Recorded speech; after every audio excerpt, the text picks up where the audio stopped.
You're listening to the Liminalist, the podcast between. I'm Jasun Horsley, and this week I'm talking to Hunter Muse about her experiences with Carlos Castaneda, Cleargreen and tensegrity.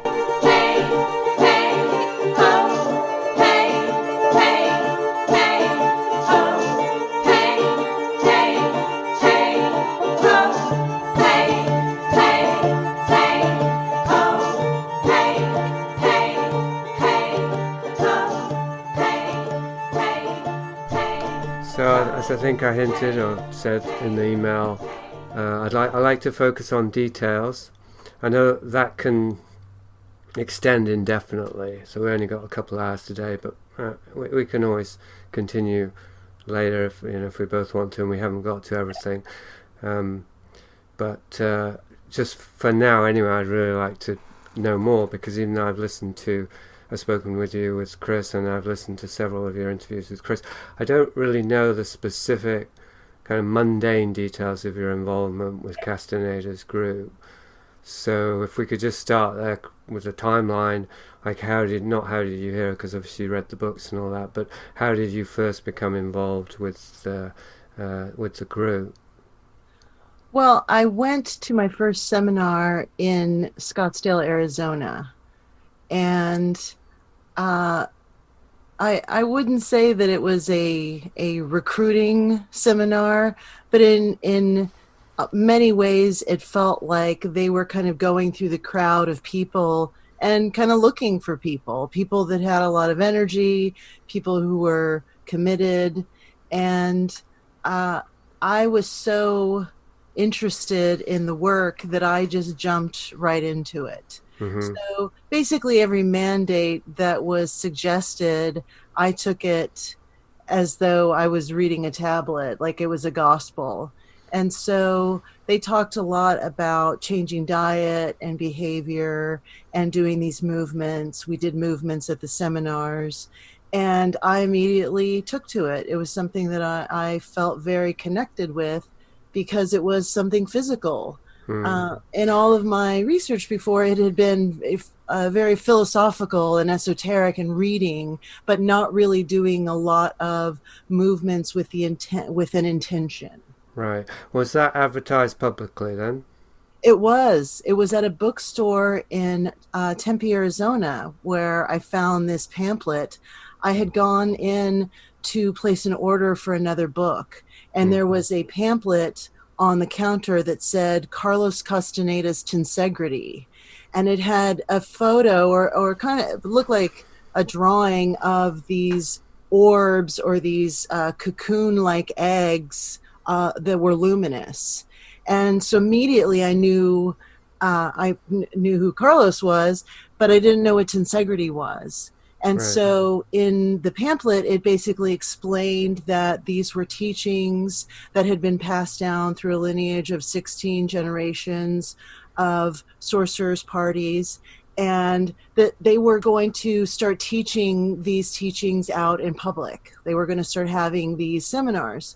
And so there was about a 6 to 8 week lag from the time that I saw the pamphlet to when the actual seminar was. And fortuitously, it was over a birthday weekend for me. So my best friend and I took her college money, because she received student loan. We took that money and we purchased entrance to the seminar. I think it was $400 for the weekend. And so we went and assumed that Carlos would be there, but he wasn't at that specific seminar. It was Kylie Lundahl, Naim Murez, René Murez, Florinda Donner, and I believe Taisha Abelar spoke at the seminar.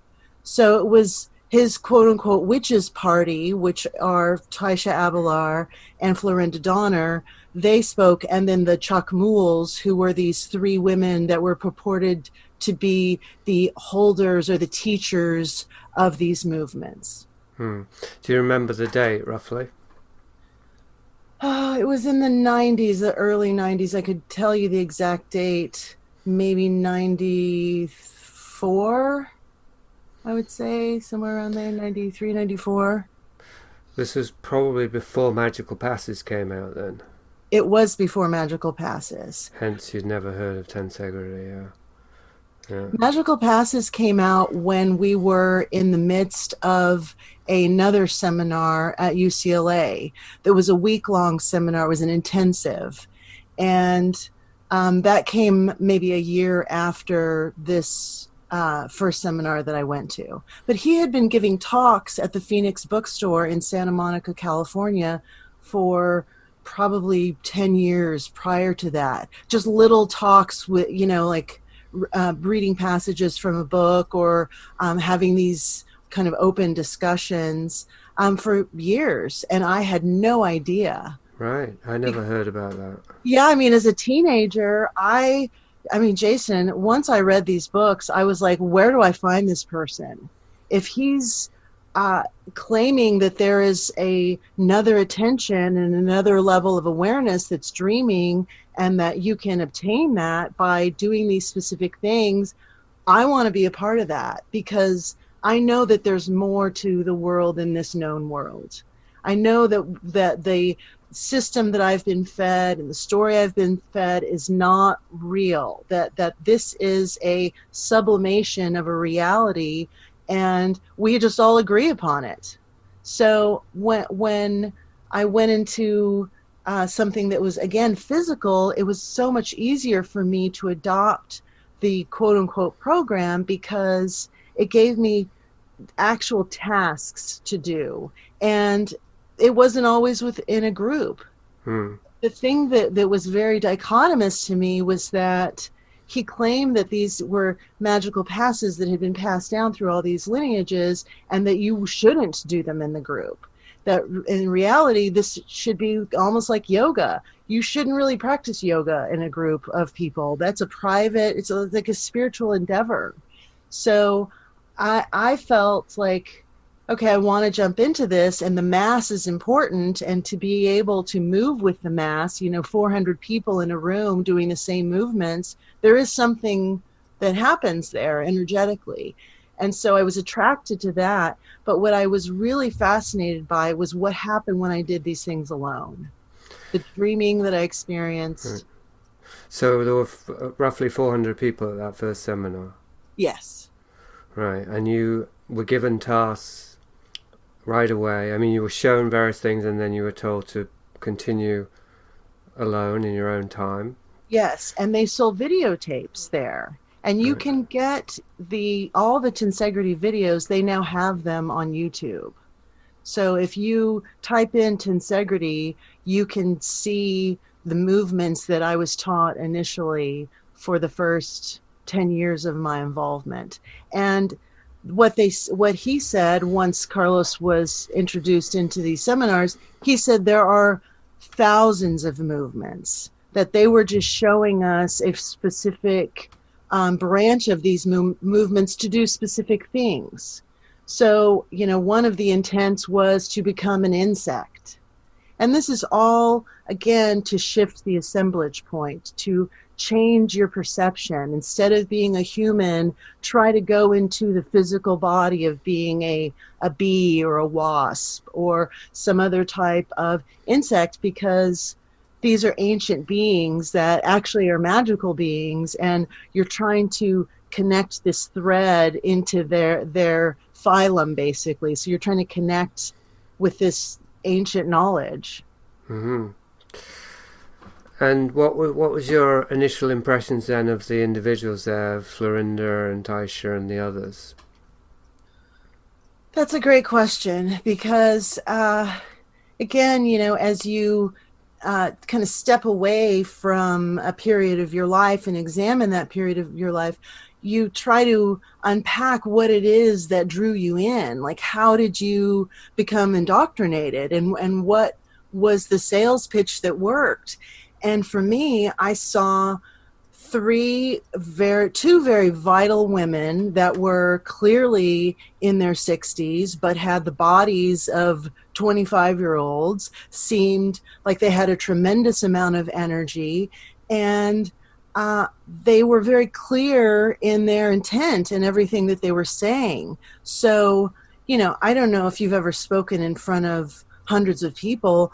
I know that I haven't. The biggest crowd I've ever spoken in front of is 100 people, and it's extremely intimidating. And Mm-hmm. to see these women be able to comport themselves and answer questions from a mass of people who have a very, very specific idea about these books and what Mm-hmm. these books mean to them was incredible. Like they never seemed like they were caught off guard, or like the answers were manufactured or fabricated. This was their truth. And so when I saw them, I was like, wow, these people have their shit together. They know what the fuck they're talking about. They're not just uh, snake oil salesmen. So I think that was the thing that I was immediately drawn to. First, that it was women. Secondly, that they were not really they didn't seem to be very focused on their looks, or wearing a lot of makeup or very fancy clothes. It was all very understated, but there was a little bit, you did feel a little bit of this culty element, because they all had short hair and they all had this kind of same shine and glint in their eyes. And so there was something that I responded to. They had energy. That's probably the best way I can describe it. And when you said initially that you felt that there was some kind of recruiting going on right from the start, is that with hindsight, or were you aware of that at the time? I felt it at the time because, when you go into these hierarchical situations, the first thing you're looking for is who are they um, speaking to? Who are Mm-hmm. they attracted to? Who are the people that they are responding to like they know them? So then it was like, okay, well, why is it that person and not that person over there? Mm-hmm. So I think that was the thing that I was trying to figure out from the beginning, because I am extremely skeptical. And I have seen people go into cult-like situations or cults, and I know how easy it is for this insidious indoctrination to happen. And so that was the part that I felt a little bit trepidatious about. It was like, do they just like people that are beautiful? Do they just like people that are wealthy? Like, I noticed that the people who seemed to have the most chi or the most relationships with them were people that were very attractive and that seemed to have a different type of, I mean, I would hate to say that they had money, but that's what it felt like. It was like, you can tell by someone's demeanor and their dress, Mm-hmm. kind of how they live their life. And if they're wearing, you can be wearing a tracksuit, but it's a $5,000 tracksuit, And so I just noticed that it seemed to be that those were the people that they knew. Now, what I didn't know is that he'd been giving these talks. So a lot of the people that were being responded to were people who had been seeing Castaneda for years at Phoenix Bookstore, and they knew that these seminars were happening. So they were kind of already, quote unquote, in without necessarily being teachers or in his close-knit group. And those bookshop seminars, they were under the radar. They weren't advertised, or did you find out later how that proceeded? I think that they were advertised locally, like in Santa Monica. I don't know of him going public with, he wasn't someone that you would ever see on television. He wasn't someone that you would read in People magazine. So there wasn't this set, like I think if you went to like the Bodhi Tree in Los Angeles, which was at the time the very famous kind of esoteric bookstore, if you went there, you would know what was going on. Like there is kind of an elite group of people that play with this world and live in and out of this world. And some of those people are in Hollywood. Some of those people are writers. So I think if you were part of that community, you knew what was going on, but it was never advertised in any other place other than where they were doing a seminar. I don't think it was ever like in a magazine or, I never, this is pre-internet where Pre-internet, yeah. it wasn't something that you would go and find a website for them. Right. So on that first seminar, were you yourself hoping to get special attention and did you notice if you did receive any special attention from them? I did, and I received it from the teacher, from Kylie. She was immediately drawn to me, and it was almost like this energetic love affair that I felt with all of them, because I finally felt like, okay, I'm around people that I resonate with. I'm someone that I have a lot of physical energy, and that translates into my size and just my demeanor in the way that I comport myself. So I'm very open and I can talk to anyone. And when they would walk around the room to kind of instruct the group or to view the group, they seemed to be attracted to me. She seemed to be attracted to me. She was a very powerful woman. She had this very almost like Easter Island face, with this very pronounced brow. And I just felt like this love for her, this deep and abiding affection for her, because she seemed like someone who had sacrificed a lot to be there. She had completely devoted herself to Carlos and to these teachings, and was really in earnest trying to make sure that people were doing the movements properly. And so I just it was like the whole world disappeared. And when it came time to do the movements, I was absolutely focused on that. At that point, we were still allowed to take notes. So I did take notes kind of hither and thither during that first weekend. But I tried to be more present, because they said, if you're taking notes, you're really losing the moment. You're not here with us. You're writing everything down. It's ironic for Castaneda followers.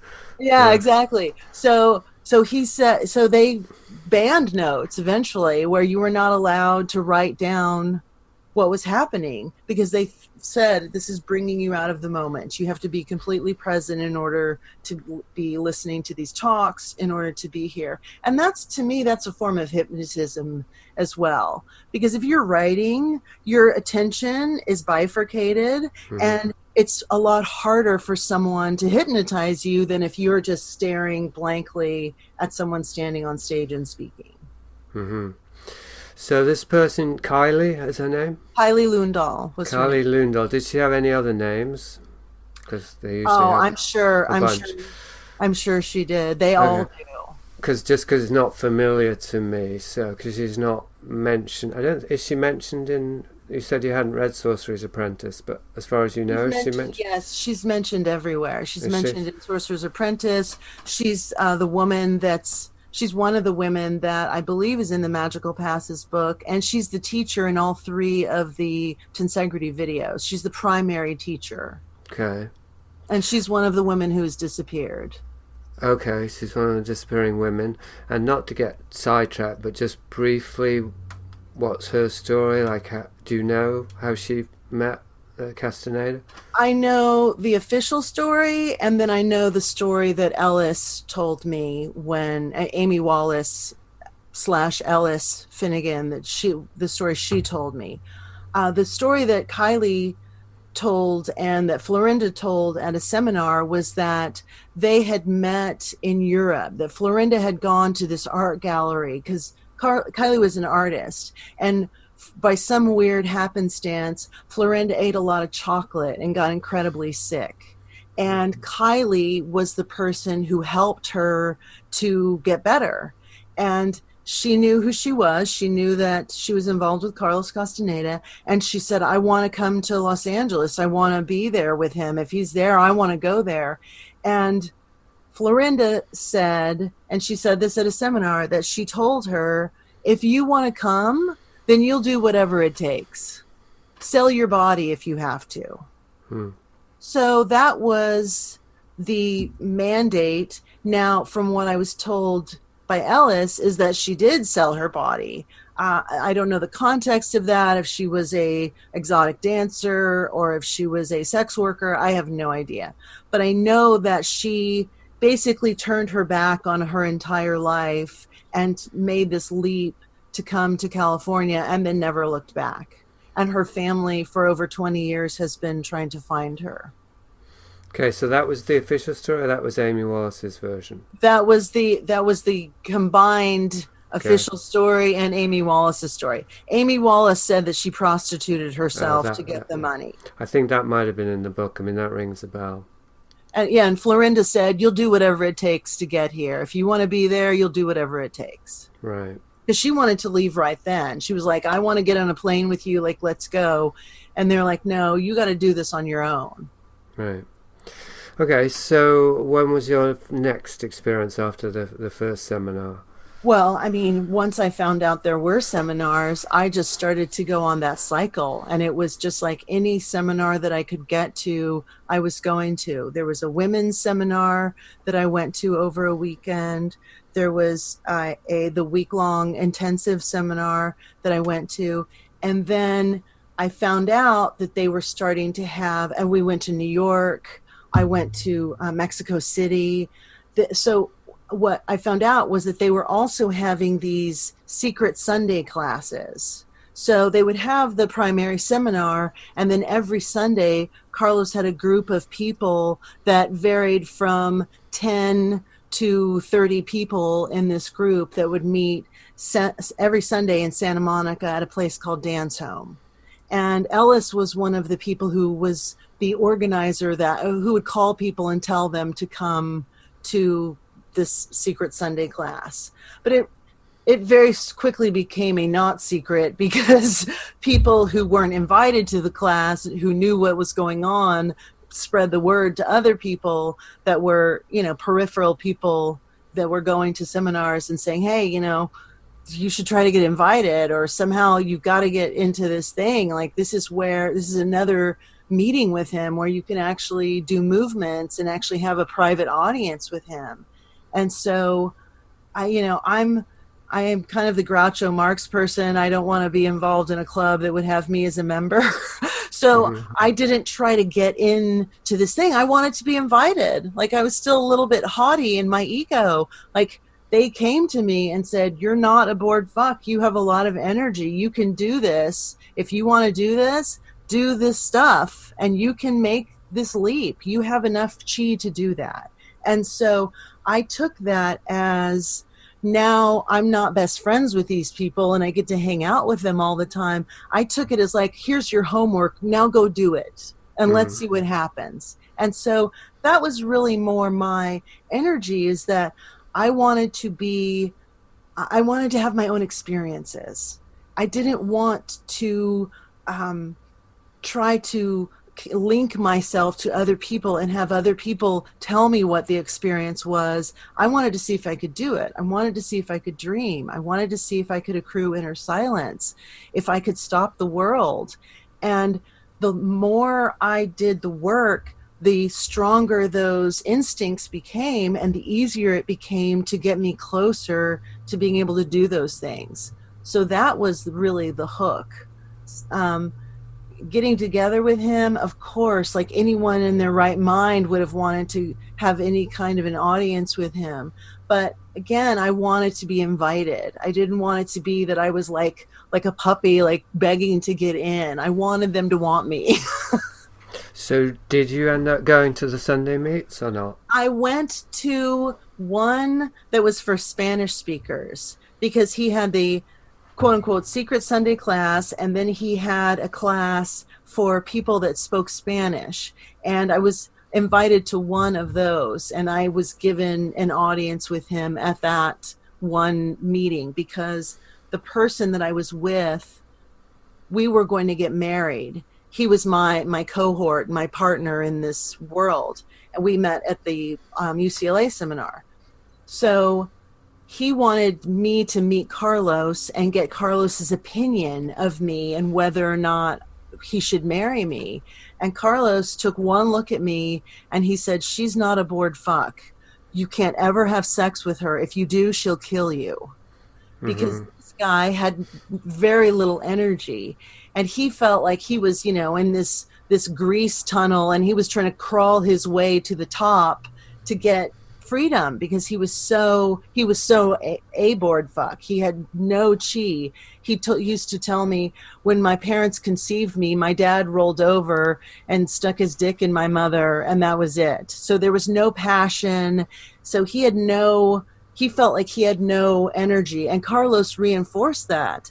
What I think it did for him was that it made him drive even harder and work even harder to get through, to try to break in to not only the group, but break through his own ego and his own, the things that were blocking him and snagging him.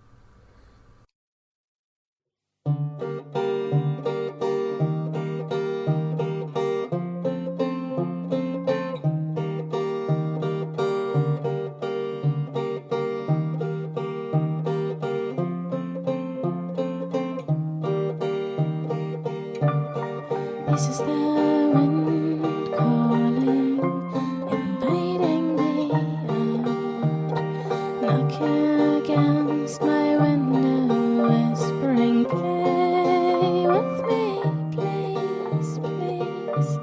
The glittering flakes falling from heavy white clouds.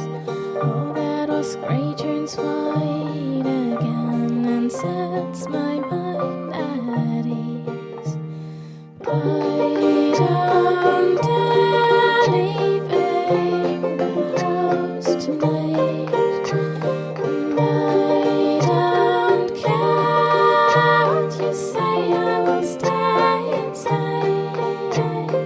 Lie down, dear, leaving the house tonight, and I don't care what you say, it is safer inside. None of my friends calling to ask what I do. I could answer them, crossing their names off the list in my heart, and spend most of the day scrawling weepy letters to you, only to grab the paper and tear it apart. And lie down, dear, leaving the house tonight, and I don't care what you say, I will stay inside. Lie down, dear, leaving the house this week, and I don't care what you offer, it's not what I seek.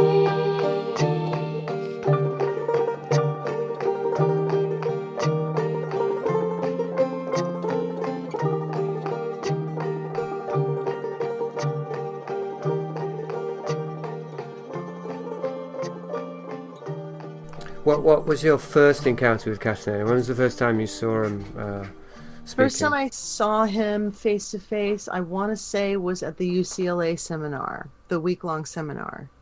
He was, I would say, somewhere between 5'3" and 5'4", very slight man. He had totally gray, almost whitish gray hair. He had a very round face and a very big smile. He seemed like his vision wasn't necessarily great, but he was extremely thin. He always wore beautiful suits, and this was someone who was so verbose. You could get him started talking, and he would go on for hours because he was so passionate about his work and sharing his work. So that was my first introduction, was during that seminar. He gave several talks, and that, I mean, for me, that was the whole reason I was there, was to see him. So he met your expectations then? I think he was a fascinating storyteller. He used to say, I look like a Mexican valet. Like, I don't look like someone who would be a guru or, be the godfather or the grandfather of the New Age movement. He felt like he didn't look the part, because at one point he'd gone on this journey to try to find a real guru. And in those travels, he met all types of people, and, they all had pretty much the same energy or air. They were either very tall or, wearing robes and had this certain mystique about them. And he didn't have that at all. He really looked, I wouldn't say he looked like a valet, but he just looked like, a regular Hispanic man to me. There was nothing remarkable about him physically. Sure, but that wouldn't, I don't know exactly, of course, what your expectations would have been, but if I put myself in your shoes, I wouldn't have expected him to look physically different in any way. I certainly wouldn't have expected him to appear guru-like, but I would have expected something you had said about your impressions of the women, like an unusual degree of vitality, and then I would have expected, I guess, something like a mysterious, quality of wisdom and power to be emanating from him. Something along those lines, I guess, was more what I was referring to. Yeah, he said, I can see energy.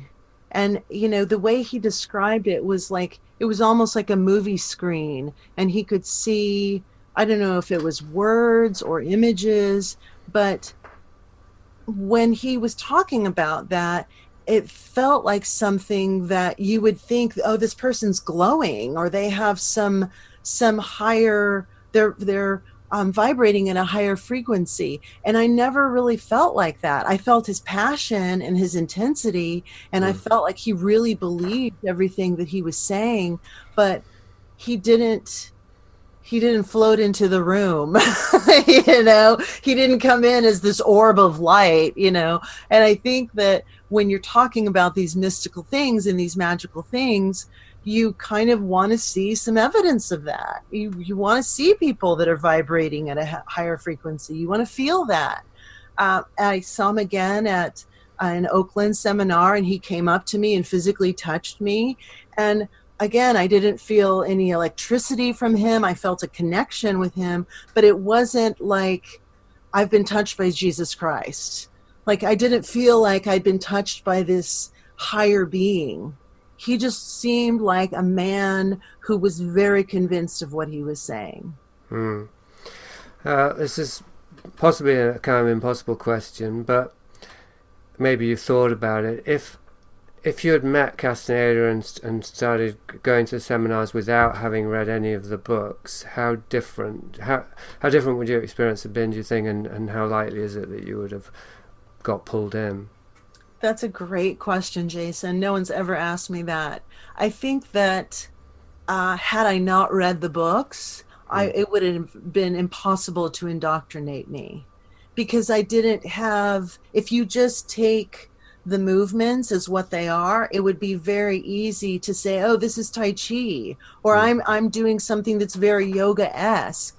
But because there was a background there and there was a backstory there that he claimed was the catalyst and the impetus for all of these experiences, that was the thing that really hooked me. What I found strange was that he never mentioned tensegrity in any book. He never mentioned recapitulation in any book. None of these things were brought to the fore until allegedly the Blue Scout came back. He brought the Blue Scout back from the second intention. Recapitulation is in the books. I'm not sure what point, but it's definitely in the, I think it was 5th or 6th or something. Yeah. So it's in a later work. It's not like in his initial first or second book. No. And do you think that most of the people who were there, if not all of the people, had read the books? Absolutely. Absolutely. And how much was he referring to the books or to Don Juan, or how much did it feel like it was a continuation of the teachings in the books, and how much did it feel like it was his own thing? He referred to Don Juan constantly. He referred to the old seers constantly. He referred to Don Juan's party constantly. He now just added this layer that had been a secret layer for all time. So that was the thing. Again, that was the thing that was a little bit bizarre to me. It was like, well, why didn't you really discuss these magical passes in the first book? Why didn't you ever talk about Don Juan doing these magical passes? I always found it interesting that he knew none of the Yaqui language, that none of his experience really is consistent with the Yaqui people at all. So to me, I was like, well, what part of this is Toltec or Yaqui knowledge, and what part of this is Don Juan, this person that you allege that you had these experiences with? So that was the thing that felt inconsistent to me. Had he been talking about tensegrity all along and then suddenly said, okay, now I'm going to teach it. We've been talking about this for 40 years. Now it's time for me to give this to the world. I could never figure out why all of a sudden there were these seminars. I could never figure out why all of a sudden there were, like, he was marketing it, why there were the books, and, you know, he was giving interviews in magazines. He did an interview in Details magazine. It just seemed so off brand for him to suddenly be selling freedom. Mm-hmm. Did you ever find a satisfactory answer to that? They wanted money. They wanted money. Couldn't he just have written more books, though? Well, I think he'd kind of played that out. I think he'd played the subject out. It's like, once Don Juan made that leap, what's the next, you know, how do you manufacture him returning if you don't know where he is? So I think that was a stretch. So it was easier to bring in this new system of movement that Florinda had practiced karate, Taisha had practiced karate. I think that their influence was very, very resonant with him, that it was very important for him to include them. And this was a way to kind of sell this package, this mystical package. So he's got these witches. He has the story that Carol Tiggs was gone for 10 years.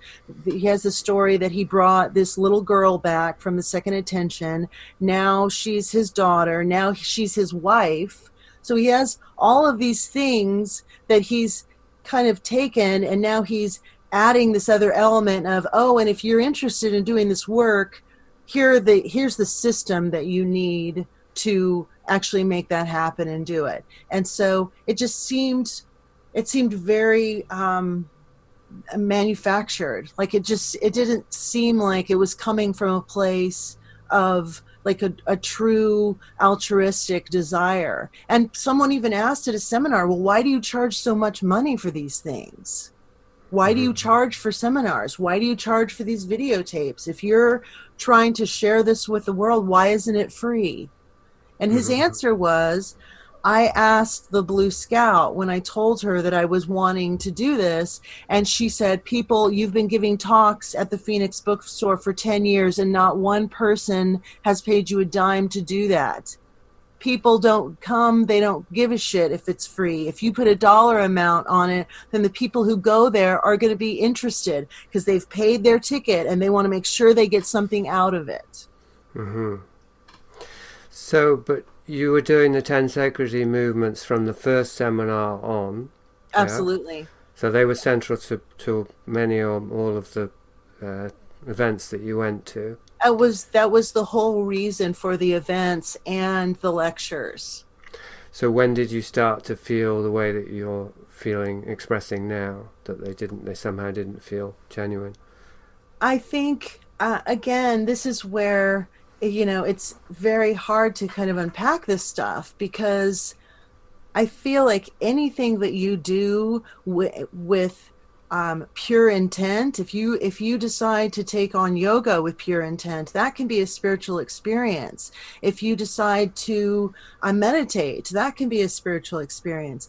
Anything that you put your energy into and really divorce your ego from that experience, I think that you have the ability to have new information and to gather new information. So in the whole time that I was with the group or going to these seminars, I was very much active in the movements and doing the work. When probably 2013, after I worked with Alice on her book in 2000, in 2013 is when I really started, after that 13-year period, where I really started to examine what had happened. And I did a lot of research, and I was like, was this a cult? Was I indoctrinated into something? Did I give away my sovereignty to something? Not what did I get back from them, but what did I give up? Like how much of myself did I really devote to this?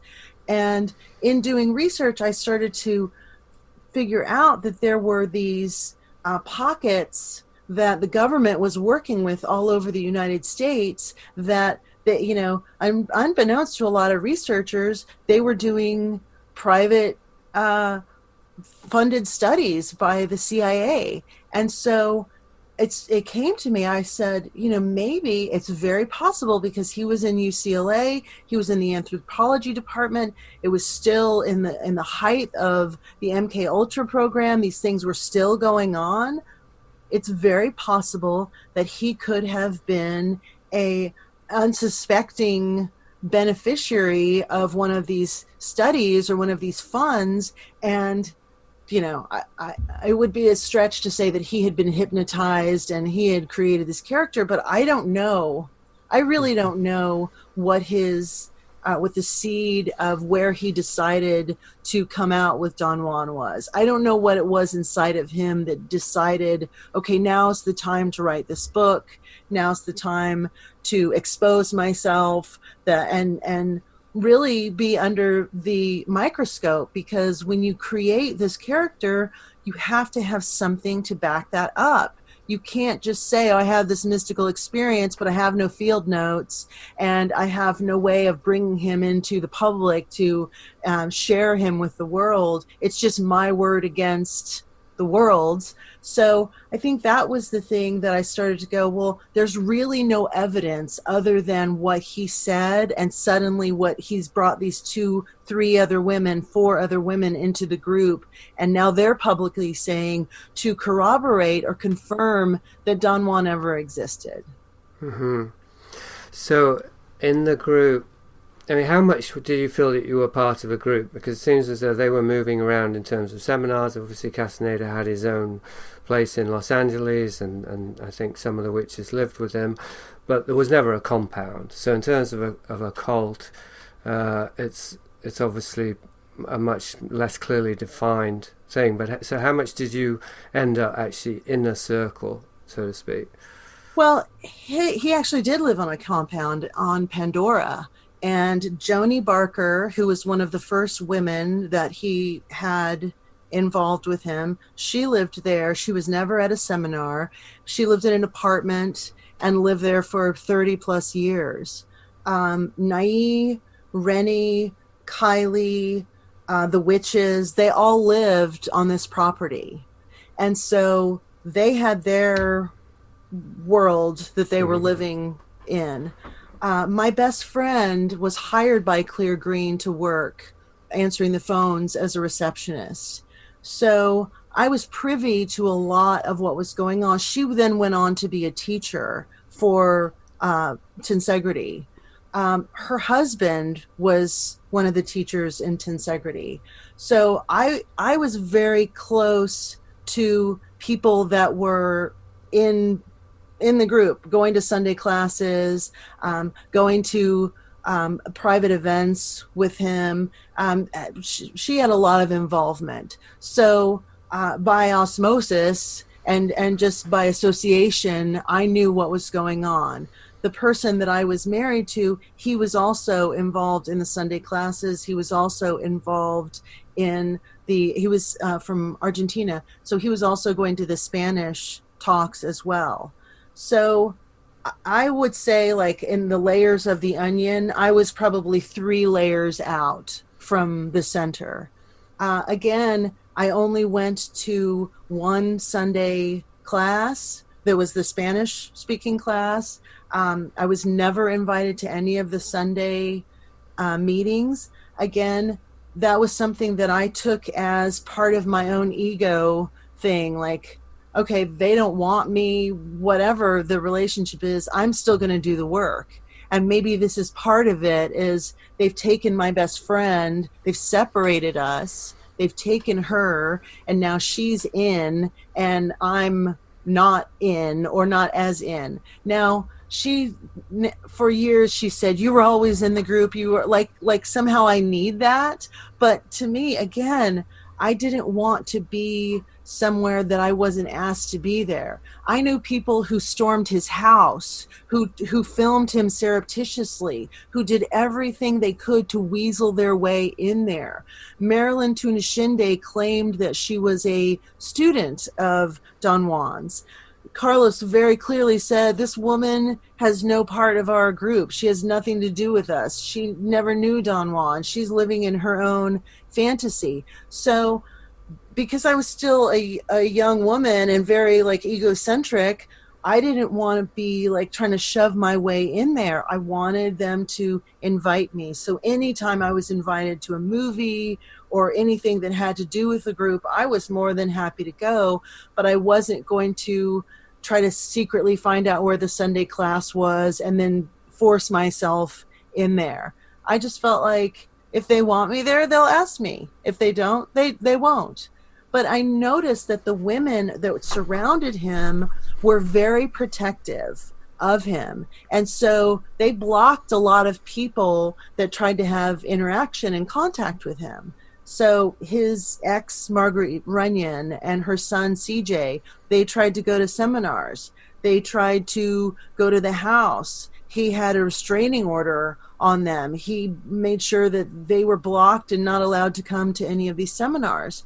And again, you have to look at that and say, well, why would he do that? Why would he not want his ex-wife there, the person who was with him when he allegedly met Don Juan, who could corroborate his story? Why would he make sure to legally block her, and the son from his life?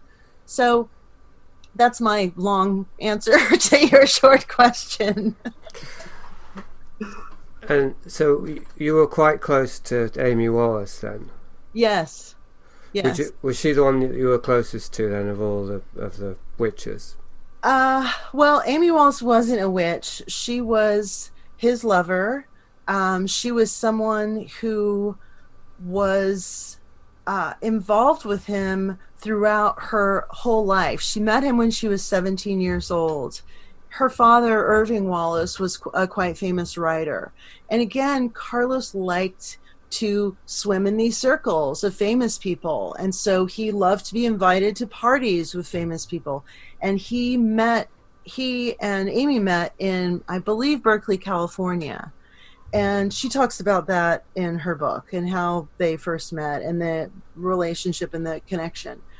When we were from the beginning, after that first seminar, a lot of these things were cost prohibitive. So I had to figure out a way to get the money to fly to New York, to pay for accommodation, to be able to pay for the seminars. So they did what they called a work-study program. So I started to work for the seminars, and I would do set up and break down and help with the sound, moving equipment in and out. And so I got to be close with Amy, because she was one of the people who was very much a part of the organization of these seminars. I got to be close with the people who ran the sound, and these were all people who were in the Sunday class and connected with him. So my way of being a part of it was service. It was like, I want to be a part, but I don't necessarily have tens of thousands of dollars to take a year off to be jumping, globe hopping around the world to go to these seminars. So I did whatever I could to bring those costs down to be able to afford to go. And when you're in these kinds of environments, you kind of see behind the velvet curtain. You get to see the real people. You get to see the notes that they're writing for the talk. So when Carol Tiggs gave a talk at one specific seminar, she left her notes behind, and they had stage directions of how she was going to walk off the stage and where she was going to make these emphases in her dialogue. And it was very manufactured, which I found very interesting. It wasn't like a stream of consciousness discussion. It was like every word had been mapped out. And so at the end of this particular seminar, I found these notes, and one of the inner circle came just stampeding into the room trying to find her notes. And I said, "Oh, here you are," and handed them right over. And it was so amazing. It was like these things ingratiated me because I became like a trusted person. They knew that I wasn't trying to bust them or to take anything that wasn't mine. I was very much like, I wanted to have this clear intent and this clear energy with them. And so it was important for me to do everything that I could when I was there to be impeccable and have integrity and not try to catch them out. And I felt like there were other people there who were very skeptical, who would bring up his book and say, "Okay, on page 248, you said this, and now you're saying something opposite. Like, what am I supposed to think?" And at one seminar, he said, "Throw my books away. That's old knowledge. That's old stuff. That was what was specific for me at that time. This is a new time. It's a new era. And so what I'm saying now is what I'm reading off of the wall. This is the energy." So that gives you a lot of wiggle room. Mm-hmm. You're suddenly questioned about something very specific that you said, and then you whitewash it and say, "Oh, that doesn't really matter. Now focus on this." Then, there's a suspension of disbelief there. Like, are you going to believe this person? And I think for the most part, people who were paying their money because they paid their money and they were trying to get something out of it, they wanted to believe. I don't know that they were doing the work. I don't know if they were having their own experiences, but they wanted to believe what was being said. And so it was easy for them to go, "Okay, yeah, you're right. I'm not going to read the books anymore." But they were still selling the books, right. Which is kind of ironic. Like, buy them and then throw them away, and then buy them again. Exactly.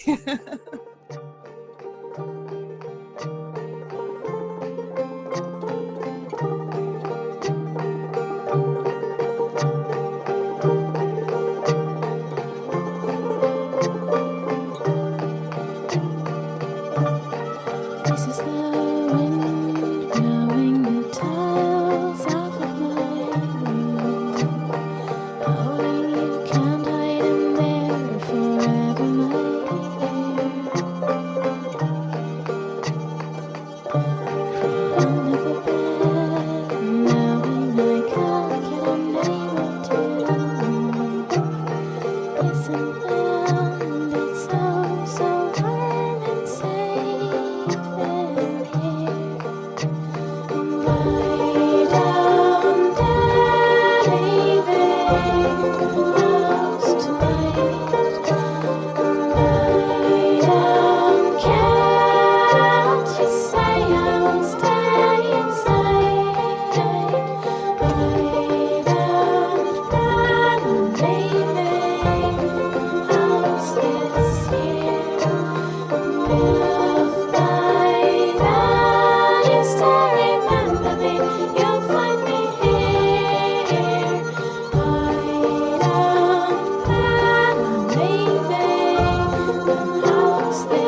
So coming back to Amy Wallace then, at what point did she start writing the book that became Sorcerer's Apprentice? Do you remember? Yeah, she started writing it in 2000. So after he'd died? After he died. Okay. And, she'd had a very intense childhood. At one point, I'm a writer and I love writers. And I had this idea that I would love to write a book about famous writers and their process. Like, how do they write their books? And because everyone's different. And so one day because my best friend was working for Cleargreen, she was very close with Amy. And Amy said, I need help editing this book. And so my best friend said, well, Hunter and I can do it. We'll we'll tag team it. We can do it together. Like, she'll do one draft, I'll do the next. And we make sure that we've dotted all of our I's and crossed our T's. So Amy agreed. She hired us. And then, it turned into all these other tasks that she needed us to do. But at the time I asked her, I said, well, what was your father's process? Like, how did he write? And she said that he was an amphetamine addict. So he would wake up at 5 o'clock in the morning. He would start his ritual of amphetamines that were prescribed by his doctor and write until 5 o'clock. At 5 o'clock, he would turn to alcohol and depressants. And then at night, they would have dinner parties and they would, have cocktail hour and socialize. So she grew up with two parents who had active drug addictions. So taking pharmaceuticals was a very normal thing in her reality. That was something that you saw your mom and dad do. And so she adopted that behavior, I would imagine, at probably a fairly young age. And then that just went throughout her adult life. I think the anxiety of the way that Carlos left and the witches left and the abruptness of it threw her into her disease probably far deeper than she imagined that she could ever get out of. So when we started editing the book, it was very incoherent. It was extremely inconsistent. She was having drugs delivered to her from this company that delivers methadone. If you're, a hyper wealthy person, you never have to go to a methadone clinic. You never have to go to a pharmacy to get your drugs. You get it all home delivered. So she was getting these massive amounts of drugs delivered to her home. And the predominant meetings that we ever had would be she would be in the bathroom shooting up or taking pills, and we would be in her bedroom with just tons and tons of these chapters just strewn all over her bed, and then kind of slipping something underneath the door. And as she sat on the toilet, she would rewrite something in her scrawl and then hand it back to us. And then I would go, and I had one of her laptops there, and I would retype what she had written. But in a 12-hour period of working for her, I would go home and I'd have my pages, and my best friend would have her pages, and we would edit those pages. The next day we'd go to work and she'd go, throw those away. I rewrote that last night. Right. So it was this hamster wheel of trying to rein in this person who was on a cocktail of pharmaceuticals that took her to all different places where she would be up all night writing and crying and, upset. And I think it was her coping skill that she needed to write the book, but she couldn't keep her shit together to write it, to make it an easy process. So that was the challenge that I had, was that I really wanted the work out there, and I really wanted her. I was a champion of her, and I really wanted her to tell her story, but I felt like there were points where I wanted it more than she did, because she was so in a fog that she couldn't get it together and she couldn't keep it together. And so she, and Carlos talked about this when he was still alive. At one point during a Sunday class, he said, you guys are telling Ellis all of your secrets. like, why are you doing this? Why are you dumping all this stuff on her? And then it makes her really sick, and she gets really freaked out because you've told her all these private things. So I feel like she felt like she was a little bit of a dumping ground because she was the bridge between Carlos and, you know, these 30, 40, 50 people who were trying to get into this Sunday class. And so he said at one point, he goes, "Why? She's a writer. She's going to write about you. She's going to tell your secrets if you keep telling her this stuff." And she, in fact, did. Like, a lot of the stuff that she put in her book was stuff that she culled from other people, that she was trying to corroborate her experience with other people's experience. And I think that it was very clear that when you're telling someone else's story, you don't always necessarily get the nuance. You don't always necessarily get it right. And that was the part that got really difficult for me, because I felt like there was almost like this vampiric thing, that she was in this hole and she was kind of trying to drag us down there with her because she was so depressed and so upset after he'd gone, because they very unceremoniously left. After he died, they hid the fact that he died. Then all of a sudden, all of the women's phones were disconnected. They were seen leaving the house and never came back. Now, that was cutting off from Ellis. That was cutting off from all of the other teachers, from the men, Bruce Wagner, all the men that were in the group. It was like, here today, gone tomorrow. And so I think that was an extremely hard thing for her, is that she had basically been abandoned and with no word of where they went or if they were alive or dead. And I think that left a big hole for her. She was not close with Carol Tiggs. They had a very divisive relationship. So it wasn't like she was going and having deep and meaningfuls with Carol. Carol held up in her house and wasn't publicly seen for a while after he was gone. So there were these big question marks of what happened. Like, you guys claimed that he was going to die the death of a warrior. You claimed that he was going to burn from within. At one seminar, Kylie claimed that she came in the room, and this was toward the end before he died, and she said he had shrunken down to 4 feet, like he was leaving. But it was like his body had gone from this normal sized body and had now suddenly become smaller and smaller, like he was literally disintegrating. And so, you know, when you hear these things, it's like, well, what the fuck happened to him? Did he die a normal death? Did he burn from within? And so there was a coroner's report. His body was taken to LA County, as they always are. Like, he went through the process of a man who died an ordinary death. And so it was like, that doesn't make sense. This was the Nagual. This was the holder of the truth. Like, how is this person, if this person couldn't make it, then how the fuck do any of us have a chance to make it? Because he died of cancer.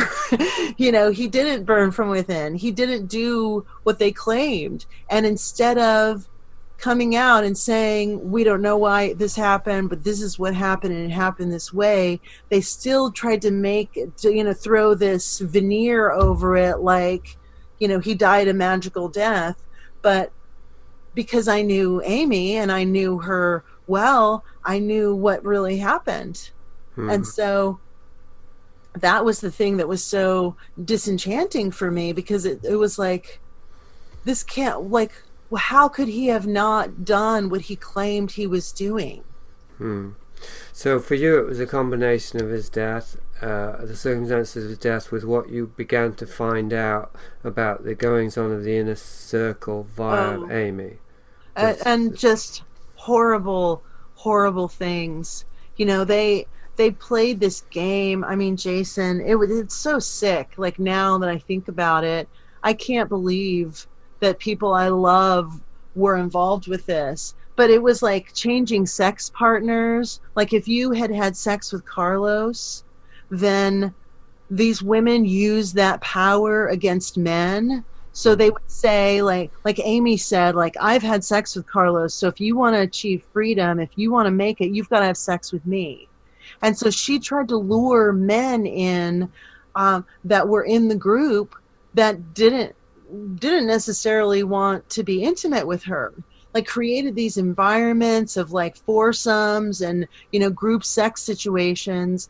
And I know people who physically left because they were like, this is not the road to freedom. And if you're trying to sell me this thing that you have a magic pussy and that I need to fuck you in order to get to freedom, I ain't buying that.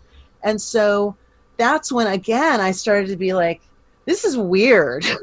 Like, he's done these weird things where he's stolen their jewelry, and, you know, he's called these people all types of horrible names, and he's had all these enmeshed weird relationships with these people, and now these women are trying to use their sexual power against men for some odd gain I don't know or understand. It was like all of it started to unravel. And I think the way, because it was left so hastily, I think so many people reacted in different ways. There were people who went and tried to kill themselves because they were like, he's gone, I got to go try to grab the back of that comet, like the tail end of that, and maybe there's still a chance to get to him. So this is one of the theories that Amy put in her book that I have a really hard time with, and it's the trigger effect.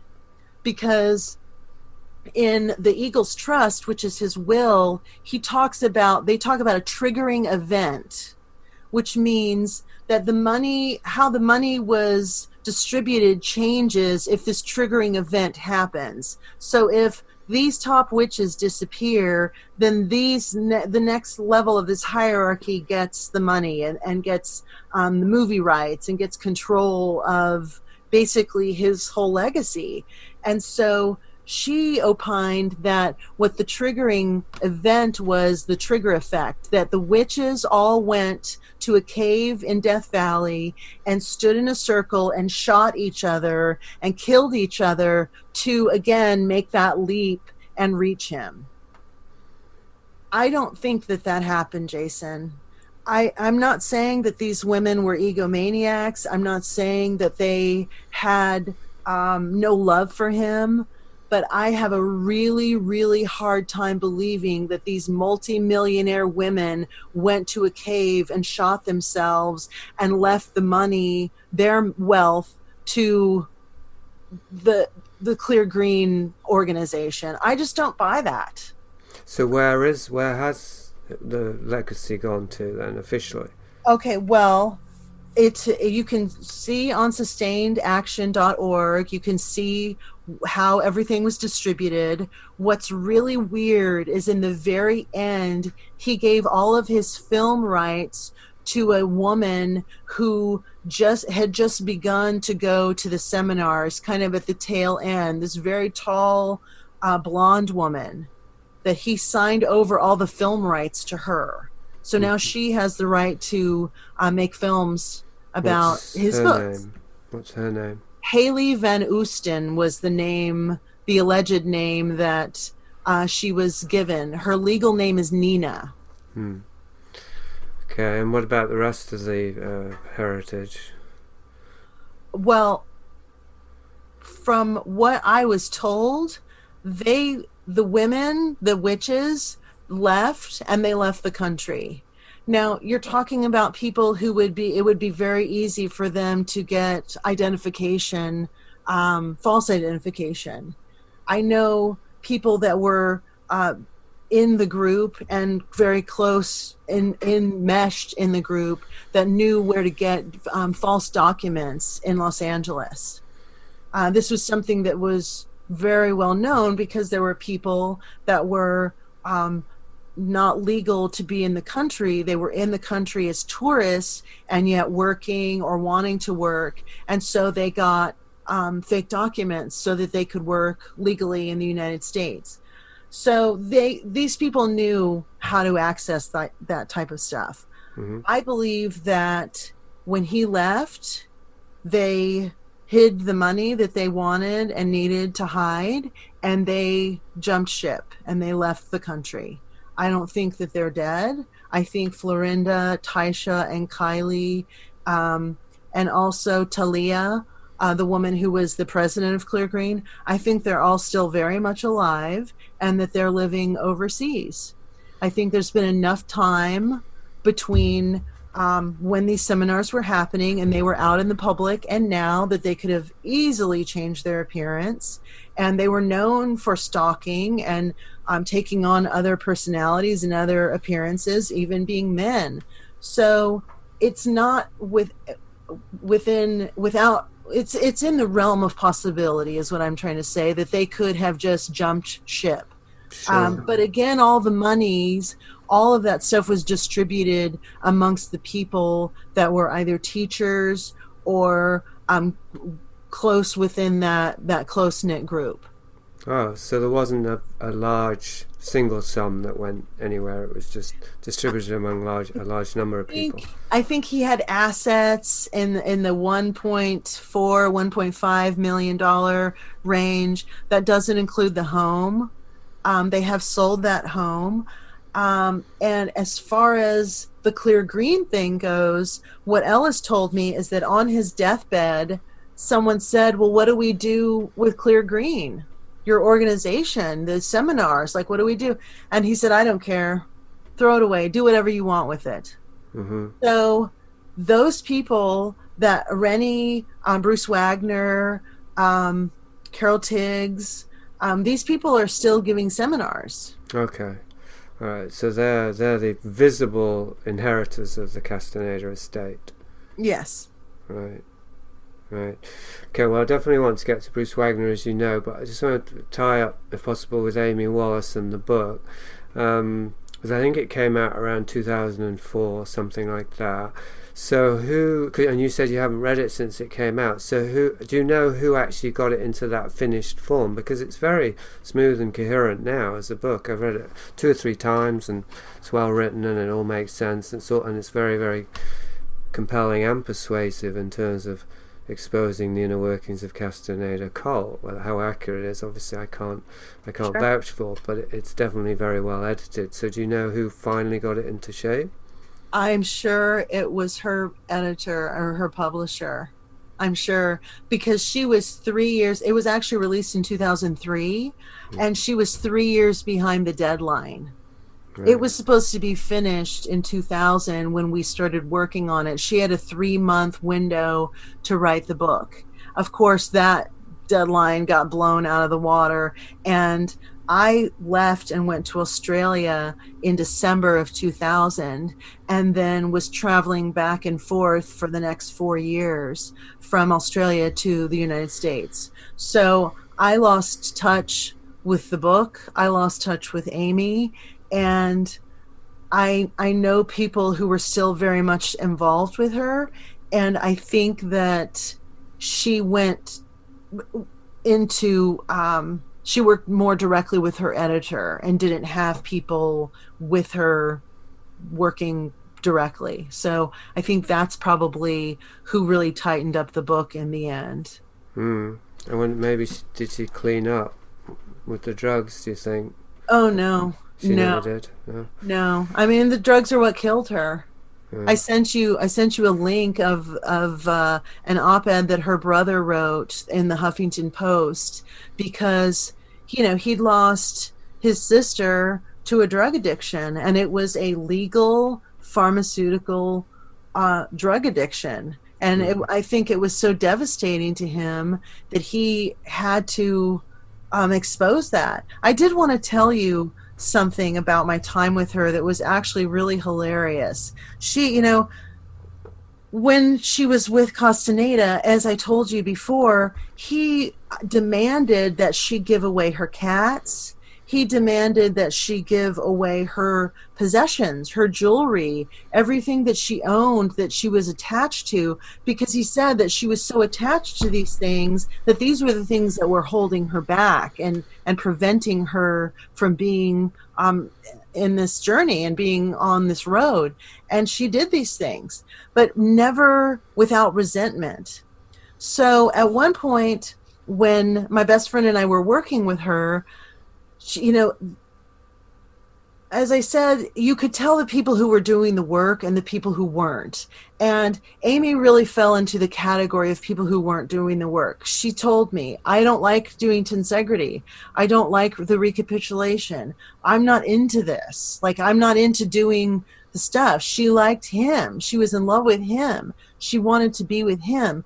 But all of the things that he was doing weren't things that really interested her. So when he made her give these things up, it wasn't without resentment. Like, she did it, but then she felt angry about it. So at one point, I had issues with a vehicle, and she loaned me a vehicle. She had this little Honda that she loaned us so that we could go out and run errands for her. Well, she had the car bugged. So she would listen to the conversations that we were having in the car. And then the next day when we would go to work, she would pretend like she had magically dreamed word for word what we had said. So we tested this. So one day we're in the car, and I told my best friend, I said, I really love Amy. She's so amazing. She's so generous. She's so kind. She's just, she's so impeccable, and she's done so much to really help us get through this grieving process of losing our teacher.